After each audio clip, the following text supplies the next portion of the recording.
ನಮಸ್ತೆ, ಸ್ವಾಗತ Swastik excellent YouTube ಚಾನೆಲ್ಗೆ.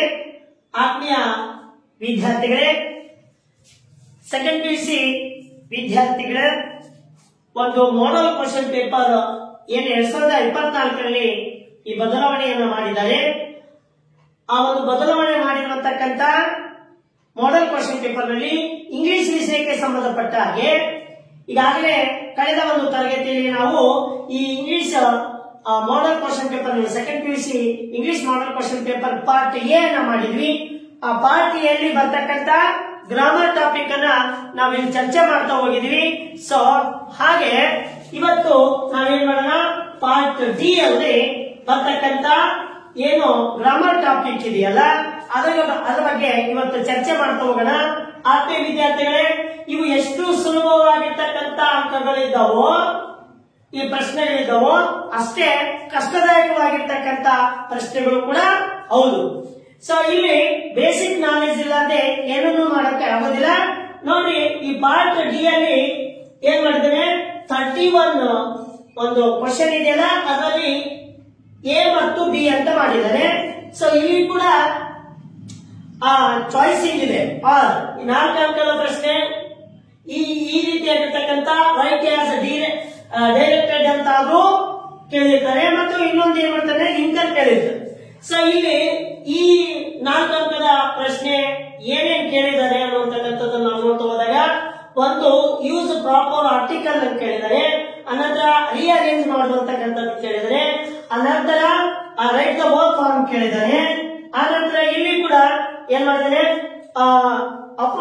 ಅಪ್ರೋಪ್ರಿಯೇಟ್ ಒಂದು ವರ್ಕ್ ಫಾರ್ಮ್ ಅನ್ನು ಕೇಳಿದೆ.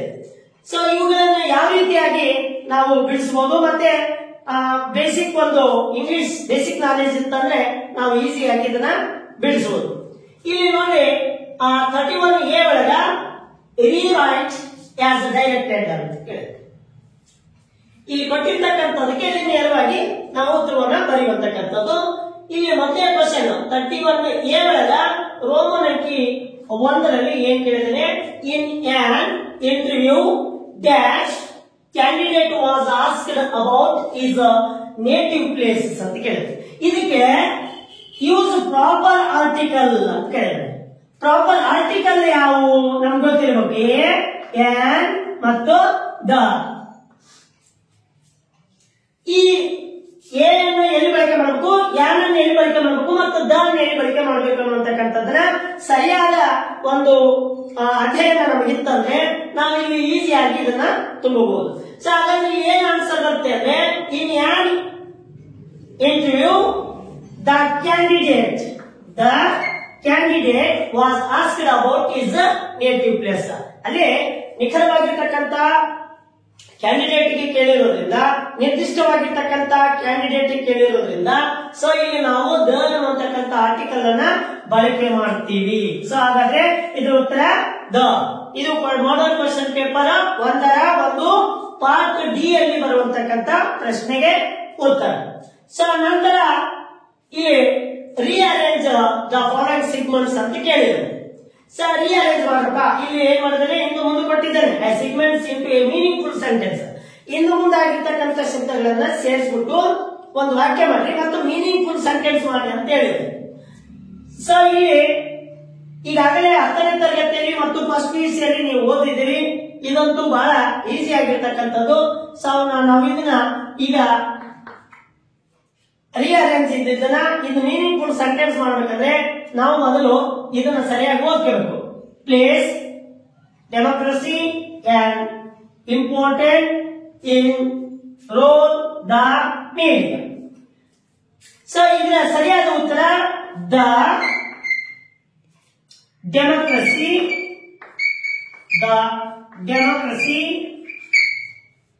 Place an important role in media. ಇದು ಸರಿಯಾದ ಉತ್ತರ. ಮೊದಲು ನೌನು, ಆನಂತರ ಹೆಲ್ಪಿಂಗ್ ವರ್ಬ್, ಆನಂತರ ಇಲ್ಲಿ ಆಬ್ಜೆಕ್ಟಿವ್ ಮತ್ತು ಎಕ್ಸ್ಟ್ರಾ ಇನ್ಫಾರ್ಮೇಶನ್ ಅನ್ನು ನಾವು ತಗೋತಾ ಹೋಗ್ತೀವಿ. ಸೊ ಈ ರೀತಿಯಾಗಿ ನಾವು ಇಲ್ಲಿ ಕೊಟ್ಟಿರ್ತಕ್ಕಂತ ಒಂದು 31A ಅಲ್ಲಿ ಆ ಎರಡನೇ ರೋಮನ್ ಅಂಕಿಯೊಳಗ ರಿಅರೇಂಜ್ ಕೊಟ್ಟಿರ್ತಾರೆ, ಅದನ್ನ ಸರಿಯಾದ ಕ್ರಮದಲ್ಲಿ ಬಳಕೆ ಮಾಡುವಂತಕ್ಕಂಥದ್ದು. ಸೊ ಅದೇ ರೀತಿಯಾಗಿ ರೋಮನ್ ಅಂಕಿ 3ರಲ್ಲಿ ನೋಡೋದಾದ್ರೆ the number of dropouts dash was are ವಾಲ್ ಕ್ವೈಟ್ ಲಾರ್ಜ್ ಅಂತಿದೆ. ಇಲ್ಲಿ ಸರಿಯಾಗಿರ್ತಕ್ಕಂಥ ಹೌದಾ ರೈಟ್ ವರ್ಬ್, ಇಟ್ ಮೀನ್ಸ್ ಇಲ್ಲಿ ಹೆಲ್ಪಿಂಗ್ ವರ್ಬ್ ಕೊಟ್ಟಿರ್ತಾರೆ, ಹೆಲ್ಪಿಂಗ್ ವರ್ಬ್ ಆಕ್ಸಿಲರೀಸ್. ಆ ಹೆಲ್ಪಿಂಗ್ ವರ್ಬ್ ಸರಿಯಾದ ಒಂದು ಕ್ರಮದಲ್ಲಿ ಬಳಕೆ ಮಾಡಬೇಕು. ಸೊ ಅದಕ್ಕೆ ಮೂಲ ನಮ್ಗೆ ಬೇಕಾಗಿರುವಂತಕ್ಕಂಥದ್ದು ಇಲ್ಲಿರುವಂತಕ್ಕಂಥ ನೌನು ಸಿಂಗ್ಯುಲರ್ ಪ್ಲೂರಲ್ ಗೊತ್ತಿರಬೇಕು. ಸೊ ಸಿಂಗ್ಯುಲರ್ ಇದ್ದಾಗ ಯಾವ ಒಂದು ಹೆಲ್ಪಿಂಗ್ ವರ್ಬ್ ಅನ್ನ ಬಳಕೆ ಮಾಡ್ತೀವಿ, ಪ್ಲೂರಲ್ ಇದ್ದಾಗ ಯಾವ ಒಂದು ಹೆಲ್ಪಿಂಗ್ ವರ್ಬ್ ಅನ್ನ ಬಳಕೆ ಮಾಡ್ತೀವಿ ಅನ್ನುವಂತಕ್ಕಂಥ ಪರಿಜ್ಞಾನ ನನಗಿರಬೇಕು. ಸೊ ಇಲ್ಲಿ the number of dropouts dash quite large ಅಂತೆ. ಸೊ ಹಾಗಾದ್ರೆ the number of dropouts ಹೌದಾ ತ್ಯಜಿಸಿದ, ಡ್ರಾಪ್ ಔಟ್ಸ್ ಅಂದ್ರೆ ಬಿಟ್ಟ.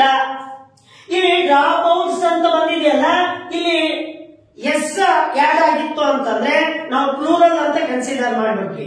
ಬಟ್ ಈ ರೀತಿಯಾಗಿ ಬಂದಾಗ the number of drop outs ಅಂತಂದ್ರೆ ಬಿಟ್ಟಿರುವಂತಹ ಸಂಖ್ಯೆ ಅಂತ, ಅಂದ್ರೆ ಇಲ್ಲಿ ಸಿಂಗುಲರ್ ಆಗಿ ನಮಗೆ ಕನ್ಸಿಡರ್ ಆಗ್ತದೆ. ನಾವೇನ್ ಮಾಡ್ತೀವಿ, ಇಲ್ಲಿ ನೋಡಿದಾಗ ತಪ್ಪುಗಳಾಗ್ತವೆ. ಸೊ ಹಾಗಾಗಿ ತ್ಯಜಿಸಿರ್ತಕ್ಕಂತಹ ಕ್ವೈಟ್ ಲಾರ್ಜ್ ಹೌದಾ ದೊಡ್ಡ ಪ್ರಮಾಣದಲ್ಲಿ ಇರುವಂತಹ ಸಂಖ್ಯೆ ಅಂತ ಇದು ಸಿಂಗುಲರ್ ಆಗಿ ನಮಗೆ ಕಂಡು ಬರ್ತದೆ. ಹಾಗಾಗಿ ಇಲ್ಲಿ ಬರ್ತಕ್ಕಂಥ ಹೆಲ್ಪಿಂಗ್ ವರ್ಬ್ ವಾಸ್, ಇದು ಸರಿಯಾದ ಉತ್ತರ. ಸ್ವಲ್ಪ ಇಲ್ಲಿ ಬಹಳ ಗೊಂದಲಕ್ಕೆ ಈಡಾಗುವಂತಹ ಪ್ರಶ್ನೆಗಳಿರ್ತವೆ. ಇವು ಸರಿಯಾದ ಕ್ರಮದಲ್ಲಿ ನಾವು ಸಬ್ಜೆಕ್ಟ್ ಏನಿದೆ ಅದನ್ನ ಕರೆಕ್ಟ್ ಆಗಿ ಅರ್ಥ ಮಾಡಿಕೊಂಡಾಗ, ಇಲ್ಲಿರ್ತಕ್ಕಂಥ ಒಂದು ಆಖ್ಯಾನವನ್ನ ಅರ್ಥ ಮಾಡಿಕೊಂಡಾಗ ಈ ಹೆಲ್ಪಿಂಗ್ ವರ್ಬ್ ಅನ್ನು ನಾವು ತುಂಬುವುದಕ್ಕೆ ಸಾಧ್ಯ ಆಗ್ತದೆ. ಸೊ ಅದೇ ರೀತಿಯಾಗಿ ಕೊನೆಯ ಪ್ರಶ್ನೆ 31A ಅಲ್ಲಿ ರೋಮನ್ ಅಂಕಿ 4 ಇದು ಒಂದು ಫಾರ್ಮ್ ಕೊಟ್ಟಿರ್ತಾರೆ. ಒಂದು ಆಕ್ಸಿಲರಿ ಹೆಲ್ಪಿಂಗ್ ವರ್ಬ್ ಅನ್ನು ತುಂಬಬೇಕು ಮತ್ತು ಮೇನ್ ವರ್ಬ್. ಒಂದೊಂದ್ಸರಿ ಏನ್ ಮಾಡಬಹುದು, ನಿಮಗೆ ಮೇನ್ ವರ್ಬ್ ಅನ್ನೇ ತುಂಬಲಿಕ್ಕೆ ಕೊಡಬಹುದು. ಇಲ್ಲಿ use appropriate form of verb ಅಂತ ಕೇಳಿ ಆ ಬ್ರಾಕೆಟ್ ಒಳಗೆ ಕೊಟ್ಟಿರ್ತಾರೆ ನಮ್ಗೆ ಬಿ ಡ್ರಿಂಕ್ ಅಂತ. ಈ ಬಿ ಫಾರ್ಮ್ ಏನ್ ಹೇಳುತ್ತೆ ಅದನ್ನ ತಿಳ್ಕೊಳ್ಳೋಣ. ಬಿ ಫಾರ್ಮ್ ಒಂದು ಪ್ರೆಸೆಂಟ್ ಫಾರ್ಮ್ ಹೇಳುತ್ತೆ, ಇನ್ನೊಂದು ಪಾಸ್ಟ್ ಫಾರ್ಮ್ ಹೇಳುತ್ತೆ. ಹೌದಾ, ಪ್ರೆಸೆಂಟ್ ನಲ್ಲಿ ಬರ್ತಕ್ಕಂಥ helping verb am, are, is ಮತ್ತು ಪಾಸ್ಟ್ ನಲ್ಲಿ ಬರ್ತಕ್ಕಂಥ ಹೆಲ್ಪಿಂಗ್ ವರ್ಬ್ ವಾಸ್, ವಾಸ್. ಅಂದ್ರೆ ಈ ವಾಕ್ಯ ಪ್ರೆಸೆಂಟ್ ನಲ್ಲಿ ನಡೆದಿದ್ದಾರೆ, ಆಮ್, ಆರ್, ಈಸ್ ಈ ಹೆಲ್ಪಿಂಗ್ ವರ್ಬ್ ಗಳಲ್ಲಿ ಯಾವುದು ಸೂಕ್ತ ಅದನ್ನು ಬಳಕೆ ಮಾಡಬೇಕು. ಒಂದು ವೇಳೆ ಕೊಟ್ಟಿರ್ತಕ್ಕಂಥ ವಾಕ್ಯ ಆ ಘಟನೆ ಆ ಒಂದು ಸನ್ನಿವೇಶ ಭೂತಕಾಲ ಪಾಸ್ಟ್ ಅಲ್ಲಿ ನಡೆದಿದ್ರೆ ನಾವು ಅಲ್ಲಿ ಪಾಸ್ಟ್ ಅಲ್ಲಿ ಬರ್ತಕ್ಕಂಥ ಹೆಲ್ಪಿಂಗ್ ವರ್ಬ್ ಆಗಿರ್ತಕ್ಕಂಥ ವಾಸ್ ವರ್ಡ್ಗಳನ್ನ ಬಳಕೆ ಮಾಡಬೇಕಾಗ್ತದೆ. ಸೊ ಹಾಗಾಗಿ ವಾಕ್ಯವನ್ನು ಅಂಡರ್ಸ್ಟ್ಯಾಂಡ್ ಮಾಡ್ಕೊಳ್ಳೋಣ. One day a owl dash be drink water from a stream to quench its thirst ಅಂತ. ಒನ್ ಡೇ ಅಂತಂದ್ರೆ ಒಂದು ದಿನ. ನಾವು ಯಾವ್ದಾದ್ರು ಕಥೆಯನ್ನ ಆರಂಭ ಮಾಡ್ಬೇಕಾದ್ರೆ ಎಡ್ಕೊಂಡಿರ್ತಕ್ಕಂಥದ್ದು ಒಂದು ದಿನ ಅಂದ್ರೆ ಆಲ್ರೆಡಿ ಏನಾಗಿದೆ, ವರ್ಕ್ ಡನ್ ಇಟ್ ಆಗಿ ಹೋಗ್ಬಿಟ್ಟಿದೆ. ಸೊ ಹಾಗಾಗಿ ಒನ್ ಡೇ ಹಾಗಾಗಿ ಬಿ ಫಾರ್ಮ್ ಏನು ಪಾಸ್ಟ್ ಒಳಗಿದೆ. ಸೊ ಪಾಸ್ಟ್ ಒಳಗೆ ಬರ್ತಕ್ಕಂಥ ಹೆಲ್ಪಿಂಗ್ ವರ್ಬ್ ವಾಸ್ ವರ್ಬ್. ಇಲ್ಲಿ ಒನ್ ಡೇ ಎ ಓಲ್ ಅಂದ್ರೆ ಇಲ್ಲಿ ಒಂದು ತೋಳ ಸಿಂಗುಲರ್ ಪ್ಲೂರಲ್, ಸಿಂಗುಲರ್ ಇರ್ತದ. ಸೊ ಹಾಗಾಗಿ ಇಲ್ಲಿ ಬರ್ತಕ್ಕಂಥ ಹೆಲ್ಪಿಂಗ್ ವರ್ಬ್ ಸೊ ವಾಸ್ ಇಲ್ಲಿ ಬರ್ತೀವಿ ನೋಡಿ, ವಾಸ್. ಬಿ ಫಾರ್ಮ್ ಇಸ್ ಏನಾಗ್ತದೆ ವಾಸ್. ನಂತರ ಡ್ರಿಂಕ್ ಇದೆಯಲ್ಲ, ಇದು drinking water from a stream to quench its thirst. ಅಂದ್ರೆ ಒಂದು ತೋಳ, ಒಂದು ದಿನ ಒಂದು ತೋಳ ಏನ್ ಮಾಡ್ತು, ತನ್ನ ಬಾಯಾರಿಕೆಯನ್ನ ತೀರಿಸಿಕೊಳ್ಳಲು ಏನ್ ಮಾಡ್ತು, ಆ ಒಂದು ಸ್ಟ್ರೀಮ್ ಅಂತಂದ್ರೆ ಹಳ್ಳ ಕೊಳ್ಳ ನದಿ ಹೊಳೆಗೆ ಹೋಯಿತು ಅನ್ನುವಂತಕ್ಕಂಥದ್ದು ಇಲ್ಲಿ ಅರ್ಥ ಕೊಡುತ್ತೆ. ಸೊ ಆ ವಾಕ್ಯ ಅರ್ಥ ಆಗ್ಬೇಕು, ಅರ್ಥ ಆದಾಗೆ ತುಂಬೋದಕ್ಕೆ ಸಾಧ್ಯ. ಈ ರೀತಿಯಾಗಿ ಇಲ್ಲಿ 31A ಪಾರ್ಟ್ ಡಿ ಅಲ್ಲಿ 31A ರೀರೈಟ್ ಆಸ್ ಡೈರೆಕ್ಟೆಡ್ ಅಂತ 4 ಅಂಕದ ಪ್ರಶ್ನೆಗಳಿಗೆ ಕೇಳಿರ್ತಾನೆ. ಅದೇ ರೀತಿಯಾಗಿ ಇದನ್ನಾದ್ರೂ ಬರೀರಿ ಅಥವಾ ಲಿಂಕರ್ಸ್ ಕೊಟ್ಟಿರ್ತಾರೆ. ಸೊ ಈಗ ಇದು ನಿಮ್ಗೆ ಯಾವ್ದು ಈಸಿ ಆಗುತ್ತಾ ಅದನ್ನ ಬರೀ. ಈಗ ಇದು ನಾನು ಹೇಳ್ಕೊಟ್ಟಿದ್ದೀನಿ 4 ಅಂಕದ ಪ್ರಶ್ನೆ, ಇದನ್ನಾದ್ರೂ ಬರೀಬಹುದು, ಲಿಂಕರ್ ಇದೆ. ಸೊ ಅದನ್ನು ಕೂಡ ಆ 4 ಅಂಕದ ಪ್ರಶ್ನೆ ಅಂದ್ರೆ ಎರಡರಲ್ಲಿ ಒಂದನ್ನ ನೀವು ಯಾವ್ದು ಸರಿಯಾಗಿ ನಿಮಗೆ ಯಾವ್ದು ಈಸಿ ಆಗುತ್ತೋ ಅದನ್ನು ಬರೀರಿ ಅಂತ ಕೊಟ್ಟಿದ್ದಾರೆ. ಸೊ ಈಗ ಇದು 4 ಅಂಕ ನೋಡ್ರಿ. ನಂತರ ಈ ಲಿಂಕರ್ ಅನ್ನ ನೋಡೋಣ. ಎರಡರಲ್ಲಿ ಯಾವ್ದು ಈಸಿ ಆಗುತ್ತೋ ನಿಮ್ಗೆ ಅದನ್ನು ಬರೆಯೋದಕ್ಕೆ ಈಗ ಲಿಂಕರ್ ಅನ್ನ ನೋಡುವುದಾದ್ರೆ, ಸೊ ಇಲ್ಲಿ ಪಾರ್ಟ್ ಡಿ ಒಳಗ 6 ಅಂಕ ಕೊಟ್ಟಿರ್ತಾರೆ. 31A ನೀವು 31A ಅದರೊಳಗಾದ್ರೂ ಬಿಡಿಸ್ರಿ, ಬಿ ಒಳಗಾದ್ರೂ ಬಿಡಿಸಿ. ಎರಡರಲ್ಲಿ ಒಂದನ್ನು ಮಾತ್ರ ನೀವು ಈ ಲಿಂಕರ್ ಕೊಟ್ಟಿದ್ದಾರೆ ಇಲ್ಲಿ, ಅಲ್ಲಿ ರೀರೈಟ್ ಆಸ್ ಡೈರೆಕ್ಟೆಡ್ ಅಂತ ಕೊಟ್ಟಿದ್ದಾರೆ. ನಿಮಗೆ ಅದು ಈಸಿ ಅನ್ಸಿದ್ರೆ ಅದನ್ನು ಬಿಡಿಸಬಹುದು, ಇದು ಈಸಿ ಅನ್ಸಿದ್ರೆ ಇದನ್ನು ಬಿಡಿಸಬಹುದು. ಎರಡನ್ನು ಬಿಡಿಸಿದ್ರೆ ಒಂದೇ ಮಾರ್ಕ್ಸ್, 4 ಮಾರ್ಕ್ಸ್ ಇರ್ತವೆ. ಮತ್ತೆ ನನಗೆ ಅದು ಬಹಳ ಈಸಿ ಐತಿ, ನನಗೆ ಇದು ಬಹಳ ಈಸಿ ಐತಿ ಅಂತ ಬರ್ಕೊಂಡು ಟೈಮ್ ವೇಸ್ಟ್ ಆಗುತ್ತೆ. ಸೊ ಯಾವ್ದಾದ್ರು ಒಂದು ಬರೀರಿ ಅಂತ ಹೇಳಿದರೆ, ಸೊ ಇಲ್ಲಿ ಲಿಂಕರ್ ನಾನು ಬಹಳ ಸರಿಯಾಗಿ ಪರಿಪೂರ್ಣವಾಗಿ ಕಲ್ತಿದ್ದೇನೆ ಸರ್, ನಾನು ಇದನ್ನು ಬರ್ತೀನಿ ಅಂದ್ರೆ ಇದನ್ನು ಕೂಡ ಬರೆಯುವುದು. ನೋಡಿ 31B ಒಳಗೆ ಅಂತ ಹೇಳಿದ್ದಾರೆ ಅಂದ್ರೆ ಪಾರ್ಟ್ ಡಿ ಒಳಗೆ ಅಥವಾ fill in the blanks with right linkers ಅಂತ ಕೇಳಿದೆ. ಅಲ್ಲಿ ಸರಿಯಾದ ಲಿಂಕರ್ ಗಳನ್ನ ಬಳಕೆ ಮಾಡಿ ಅಂತ. ಸೊ ಈ ಲಿಂಕರ್ ಬಳಕೆ ಮಾಡೋದಕ್ಕಿಂತ ಪೂರ್ವದಲ್ಲಿ ನಮಗೆ ಈ ಲಿಂಕರ್ ಗಳ ಮೀನಿಂಗ್ ಗೊತ್ತಿರಬೇಕು, ಮತ್ತೆ ಈ ಪ್ಯಾರ ಅರ್ಥ ತಿಳ್ಕೋಬೇಕು. ಈ ಪ್ಯಾರ ಅರ್ಥ ತಿಳ್ಕೊಂಡು ಇವುಗಳ ಸರಿಯಾದ ಅರ್ಥ ಗೊತ್ತಿತ್ತು, ಎಲ್ಲಿ ಬಳಕೆ ಮಾಡ್ಬೇಕು ಅನ್ನೋದು ಗೊತ್ತಾಯ್ತು ಅಂದ್ರೆ ಈಸಿಯಾಗಿ ನಾವು ಬಳಸಬಹುದು. ನೋಡ್ರಿ, ಬಿಕಾಸ್ ಅಂದ್ರೆ ಯಾಕೆಂದರೆ, ಏಕೆಂದರೆ, ದ್ಯಾನ್ ನಂತರ ಆಗ ಅಂತ ಕರೀತೀವಿ. ದಸ್ ಹೀಗೆ, ಆಫ್ಟರ್ ಅನಂತರ. ಇಲ್ಲಿ ಈ ರೀತಿಯಾಗಿರ್ತಕ್ಕಂಥ ಮೊದಲಿಗ ಈ ಪ್ಯಾರನ ಅರ್ಥ ಮಾಡ್ಕೊಳ್ಳೋ ಪ್ರಯತ್ನ ಮಾಡೋಣ. Butter making begins with the cow. ಈ ಹಸುವಿನಿಂದ ಏನ್ ಮಾಡ್ತು, ಬಟರ್ ಮೇಕಿಂಗ್ ಬೆಣ್ಣೆಯನ್ನ ತೆಗೆಯೋದಕ್ಕೆ ಆರಂಭ ಮಾಡಿದ. Thus, the milk of Jersey has a high percentage of milk fat in it. ನೋಡಿ, the milk of Jersey, ಈ ಜೆರ್ಸಿ ಅಂತ ಹಸುಗಳು ಬರ್ತವೆ. ಆ ಹಸುಗಳು ಅವೇನ has a high percentage of milk of fat in it. ಅವುಗಳ ಹಾಲಿನಲ್ಲಿ ಹೈಯೆಸ್ಟ್ ಪರ್ಸೆಂಟೇಜ್ ಫ್ಯಾಟ್, ಕೊಬ್ಬಿನ ಅಂಶ ಇರ್ತೈತೆ, ಅದರೊಳಗೆ ಒಳಗೊಂಡಿರ್ತೈತಿ. ದೇ ಆರ್ ಸಮ್ಟೈಮ್ಸ್, ಅವುಗಳನ್ನ ಕೆಲವು ಸಲ ಕಾಲ್ಡ್ ದ ಬಟರ್ ಬ್ರೀಡ್ಸ್ ಅಂತ. ಏನಂತ ಕರೀತಾರೆ, ಬಟರ್ ಬ್ರೀಡ್ಸ್ ಅಂತ ಕರೀತಾರೆ. ಈ ಬೆಣ್ಣೆಯ ತಳಿಗಳು ಅಂತ ಕರಿತೀವಿ. ಬ್ರೀಡ್ಸ್ ಅಂದ್ರೆ ಏನು, ತಳಿ ವಂಶ ಅಂತ ಕರೀತೀವಿ. ಡ್ಯಾಶ್ ದ ಮಿಲ್ಕ್ ಈಸ್ ಓವರ್ಟೇನ್, ನಾವು ಅಲ್ಲಿ ಹಾಲನ್ನ ಪಡೆದುಕೊಳ್ಳಬಹುದು. ಆಮೇಲೆ ಆ ಒಂದು ಇದರಿಂದ ಆ ಜರ್ಸಿ ಹಾಕಲಾಗಿದೆ. The cream is separated. The cream is separated. Cream ಅಂತಂದ್ರೆ ನಾವು ಹಾಲಿನ ಕೆನೆ ಅಂತ ಬಳಕೆ ಮಾಡ್ತೀವಿ. ಸೊ ಹಾಲಿನ ಕೆನೆ ಸಪರೇಟೆಡ್ ಮಾಡಿ, ಯಾಕೆ ಬಟರ್ ನ ಮಾಡೋದಕ್ಕೆ, ಬೆಣ್ಣೆಯನ್ನ ಮಾಡೋದಕ್ಕೆ. ದ ಕ್ರೀಮ್ ಈಸ್ ಡ್ಯಾಶ್, ಆ ಒಂದು ಕ್ರೀಮ್ ಇದೆಯಲ್ಲ ಆ ಕೆನೆ ಡ್ಯಾಶ್ ಸೋರ್ಸ್ ಬೈ ಲೆಟ್ಟಿಂಗ್. ಅದರ ಮೂಲ ಏನ್ ಮಾಡ್ತೀವಿ ನಾವಲ್ಲಿ ಅವಕಾಶ ಇರ್ತದೆ. ಯಾವಾಗ letting it stand at room temperature, showering gives its flavor and makes it easier to churn. ಏನಂತ, ನಾವು ಈ ಕ್ರೀಮ್ ಅನ್ನ ಆ ಸೋರ್ಸ್ ಬೈ ಲೆಟ್ಟಿಂಗ್, ಅದು ಮೂಲವನ್ನ ತೆಗೆದಕ್ಕೆ stand at the room temperature, ಆ ಟೆಂಪರೇಚರ್ ಉಷ್ಣಾಂಶ ಇರುವಂತಕ್ಕಂಥ ರೂಮ್ ಒಳಗೆ ನಾವೇನ್ ಮಾಡ್ತೀವಿ ಅದನ್ನ ಹಿಡ್ತಾ ಹೋಗ್ತೀವಿ. ಮತ್ತೆ ಶೋರಿಂಗ್ ಅಂತಂದ್ರೆ ಉಳಿ ಅಂತ, ಆ ಉಳಿಯನ್ನ ಗಿವ್ಸ್ ಇಟ್ಸ್ ಫ್ಲೇವರ್, ಅದು ಉಳಿಯ ರುಚಿಯನ್ನ ಕೊಡ್ತಾ ಹೋಗ್ತದೆ. ಅದು ರುಚಿ ಫ್ಲೇವರ್ ಏನಾಗಿರುತ್ತೆ, ಉಳಿ ಆಗಿರ್ತದ. And makes it easier to churn ಅಂತಂದ್ರೆ ಅದನ್ನ ಮಂಥನ ಮಾಡೋದಕ್ಕೆ, ಹೌದಾ, ಆ ಉಳಿಯನ್ನ ಕಟ್ಟಿರ್ಲಿಕ್ಕೆ ನಾವು ಏನು ಮಜ್ಜಿಗೆಯಿಂದ ಕಟ್ಟಿತೀವಲ್ಲ, ಸೊ ಅದನ್ನ ತಯಾರು ಮಾಡ್ತೀವಲ್ಲ, ಅದನ್ನ ಮಂಥನ ಮಾಡೋದಕ್ಕೆ ಈಸಿ ಆಗ್ತದ. ದ ಕ್ರೀಮ್, ಆ ಒಂದು ಕೆನೆ ಇದೆಲ್ಲ, is pasteurised to kill all the bacteria and enzymes. ನೋಡಿ, ಆ ಒಂದು ಉಳಿ ಏನಾಗ್ತದ, ಸೊ ಅಲ್ಲಿ ಆ ಕ್ರೀಮ್, ಆ ಒಂದು ಕೆನೆ ಈ ಪಾಶ್ಚರ್ ಅನ್ನು ಶುದ್ಧೀಕರಿಸಿದಾಗ to kill all the bacteria, ಅವೆಲ್ಲ ಇರ್ತಕ್ಕಂಥ ಅಲ್ಲಿರ್ತಕ್ಕಂಥ ಆ ಬ್ಯಾಕ್ಟೀರಿಯಾಗಳನ್ನ ಏನ್ ಮಾಡಕ್ಕಾಗತ್ತೆ, ಅಲ್ಲಿ ಅವನ ಸತ್ತು ಹೋಗ್ತವೆ, ಅವು ಇನ್ನಿಲ್ಲ ಅದು ಹೋಗ್ತವೆ. Dash butter can last longer. ಇದರಿಂದ ಏನಾಗ್ತೈತೆ, ಬೆಣ್ಣೆ ಬಹಳ ದೀರ್ಘ ಕಾಲದವರೆಗೂ ಉಳಿಯೋದಕ್ಕೆ ಸಾಧ್ಯ. ಇಷ್ಟು ಅರ್ಥ ಮಾಡ್ಕೊಂಡಾಗ ಸೊ ಇಲ್ಲಿ ಯಾವ ಒಂದು ಲಿಂಕ್ ಅನ್ನು ಮೊದಲಿಗೆ ನಾವು ಬಳಕೆ ಮಾಡಬೇಕು ಅನ್ನುವಂತಕ್ಕಂಥ butter making begins with the cow. ಈ ಹಸಿವಿನಿಂದ ಏನ್ ಮಾಡಿದ್ವಿ ನಾವು, ಬೆಣ್ಣೆಯನ್ನ ತಯಾರು ಮಾಡೋದಕ್ಕೆ ಆರಂಭ ಮಾಡಿದ್ವಿ. ಬಿಕಾಸ್ ಒಂದೇದು ಯಾವುದು, ಬಿಕಾಸ್